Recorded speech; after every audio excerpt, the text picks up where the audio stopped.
Caros irmãos e irmãs, no tempo da Quaresma, todos os anos, nós ouvimos aquela frase que é retirada do livro do Gênesis e que diz o seguinte: lembra-te que és pó e que ao pó hás de voltar.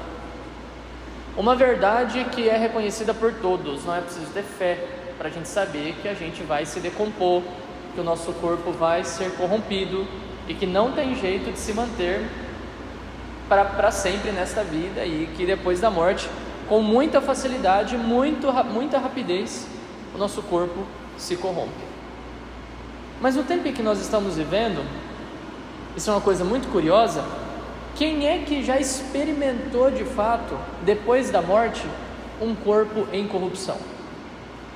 No máximo, quando nós vamos no velório de alguém que lutou muito para sobreviver nos seus últimos dias em hospital, ficou muito tempo internado, recebeu muito remédio, você vê o corpo da pessoa inchado, a pessoa um pouco transformada, causa assim um impacto, mas na maioria das vezes o corpo está lá, não está soltando odor, não está soltando líquido, não está amarelando, não está empretejando, a gente não está vendo que as articulações estão rígidas, ou seja, nós não percebemos o processo de corrupção acontecendo.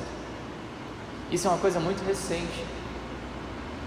No passado, a pessoa morria e já começava a feder. Demorava muito pouco tempo para começar a feder, e aquela pessoa que outrora tinha sido muito amada começa a ser desprezada, porque um corpo morto fede e causa repulsa. E nós estamos aqui preocupando-nos com coisas completamente sobressalentes, que não vão durar para depois da nossa morte, sabendo que tudo passa. Com a morte, absolutamente tudo passa. Mas tem uma coisa bastante curiosa que acontece, e acontece com uma certa frequência entre os santos da Igreja Católica, que é a incorrupção. O primeiro relato que nós temos de um corpo incorrupto data do século IV, quando um secretário de Santo Ambrósio, lá em Milão, mandou uma carta para Santo Agostinho,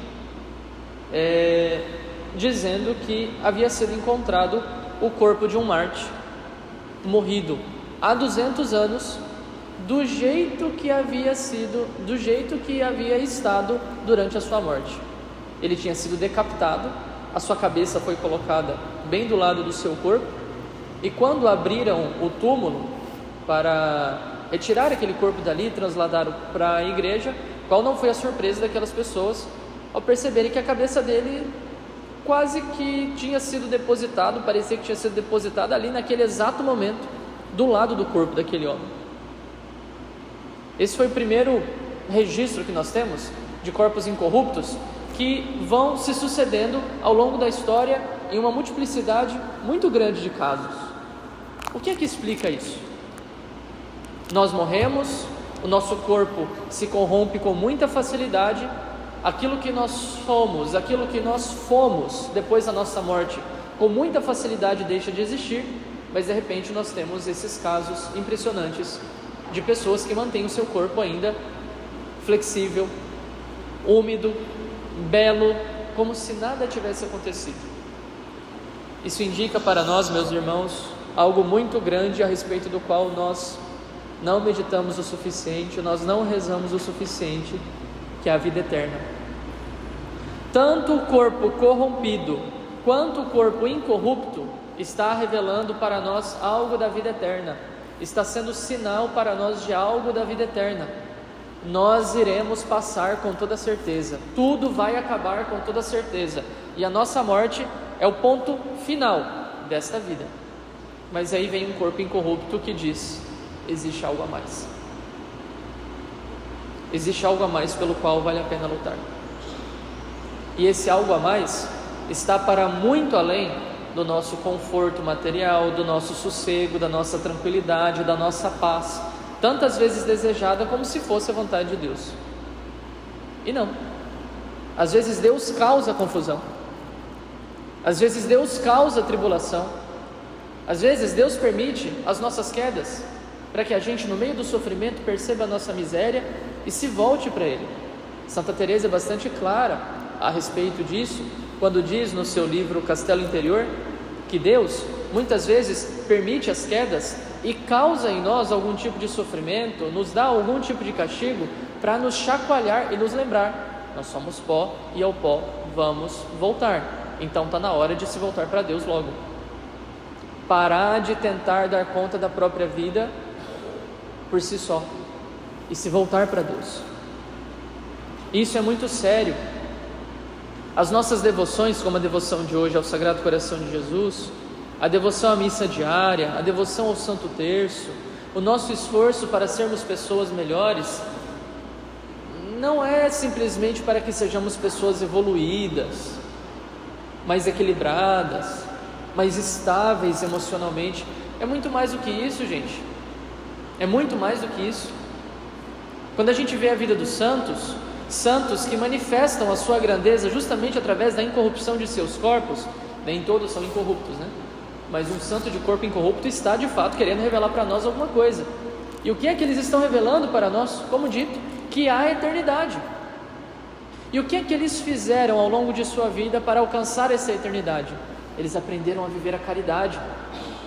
Enquanto a corrupção do corpo mostra, de alguma forma, a corrupção da alma egoísta, a incorrupção de um corpo mostra a transformação de uma alma pela caridade.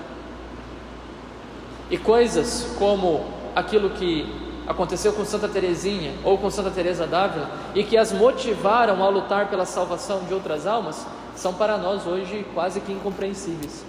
Vejam, Santa Teresa d'Ávila, ela fala no Castelo Interior que toda a obra de reforma do Carmelo, que lhe custou muito sacrifício, muito sofrimento, perseguição, ela foi excomungada pelas próprias irmãs, para vocês terem ideia. Ela não podia entrar no coro do Carmelo, foi excomungada pelas próprias irmãs, numa luta que durou bastante tempo, para reformar o Carmelo, porque ela queria o quê? Salvar as almas das pessoas que estavam indo para o inferno por conta do avanço da heresia protestante, particularmente na França, e ajudar os sacerdotes a terem força para poderem pregar contra esta heresia que avançava com muita rapidez. Ela queria salvar as almas. A preocupação dela no Carmelo era salvar as almas. Ela se enfiou atrás da grade para salvar as almas, nada voltado para si. Fazia penitência para salvar as almas, cuidava das suas irmãs para salvar as almas, reformou o Carmelo para salvar as almas. E Santa Teresinha, já depois do milagre do Natal, um dia ela pegou um santinho, ela viu um santinho em que tinha o Senhor crucificado, e ela reparou numa das chagas das mãos de Jesus, que naquele santinho estava vertendo muito sangue. E ela ficou bastante comovida com aquilo e pensou o quanto do sangue de nosso Senhor Jesus Cristo está sendo derramado e o quão grande é a indiferença dos homens que não se atentam para isso, deixam esse sangue ser derramado.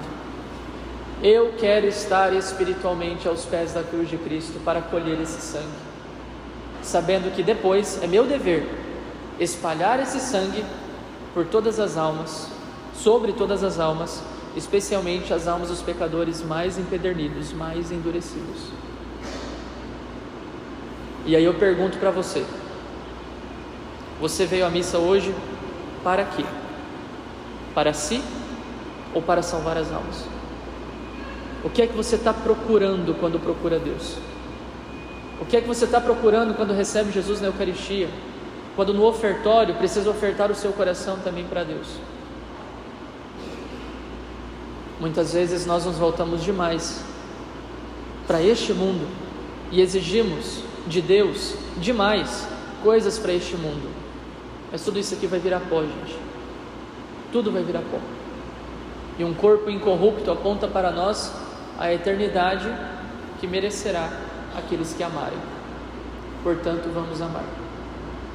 A nossa única saída para a incorrupção, a nossa única saída para a corrupção, melhor dizendo, é o amor, é a caridade. E caridade genuína, que transforma vidas, de alguém que se sacrifica realmente, porque vê que os outros estão se perdendo e se perdendo eternamente no fogo do inferno, e não há ninguém que repare os seus pecados, não há ninguém que interceda por essas pessoas, não há ninguém que as esteja amando aos pés da cruz de Cristo a cada Santa Missa. Louvado seja nosso Senhor Jesus Cristo.